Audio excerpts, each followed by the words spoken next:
मकर संक्रांति का पर्व इस बार 14 जनवरी मंगलवार को मनाई जा रही है। 14 जनवरी का यह संयोग पूरे 3 साल के बाद आया है।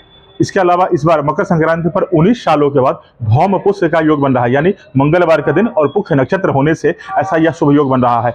ज्योतिष शास्त्र में और पंचांगों में और अपने सनातन धर्म में पुष्य नक्षत्र को बहुत ही शुभ, मंगलकारी और वृद्धिकर्ता भी बताया गया है। इसलिए ऐसा संयोग होना इस बार बहुत ही उत्तम और शुभ बताता है मकर संक्रांति को। मकर संक्रांति के दिन भगवान सूर्य अपने पुत्र यानी शनि के राशि मकर में प्रवेश करते हैं। इस बार दोपहर 2:55 पे सूर्य का मकर राशि में प्रवेश होगा, लेकिन इसका पुण्यकाल पूरे दिन रहेगा। मकर संक्रांति के दिन गंगा स्नान करना, संगम स्नान करना, दान पुण्य करना, धर्म का कार्य करना, भगवत पूजन करना, श्रीमद् भागवत का पाठ करना, रामचरितमानस आदि का पाठ करना बहुत ही शुभ और उत्तम होता है, मंगलकारी बताया जाता है। इस दिन भगवान सूर्य को अर्घ्य देना भी बहुत ही उत्तम माना जाता है।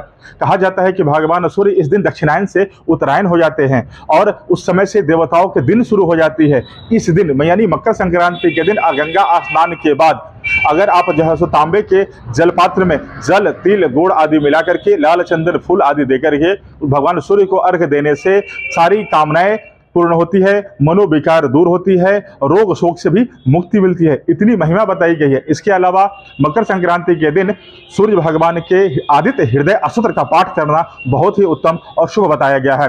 भगवान सूर्य 6 महीना तक दक्षिणायन में रहते हैं और 6 महीना तक उत्तरायण में रहते हैं। जब वो दक्षिणायन में रहते हैं तो कहा जाता है कि ये उस समय देवताओं की रात होती है। जब वो उत्तरायण में आ जाते हैं तब देवताओं का दिन शुरू हो जाता है और इसी दिन से खार मास की समाप्ति हो जाती है और सनातन धर्मावलंबियों के यानी हिंदुओं के शुभ कार्य, मंगल कार्य भी प्रारंभ हो जाते हैं। जैसे शादी, विवाह, मुंडन, जनेऊ आदि का कार्यक्रम ये का सिलसिला भी शुरू हो जाता है और बैंड बाजे आदि शहनाई की गूंज भी इस दिन से सुनाई देने लगती है। लोगों का भूमि पूजन, गृह प्रवेश का काम भी शुरू हो जाता है।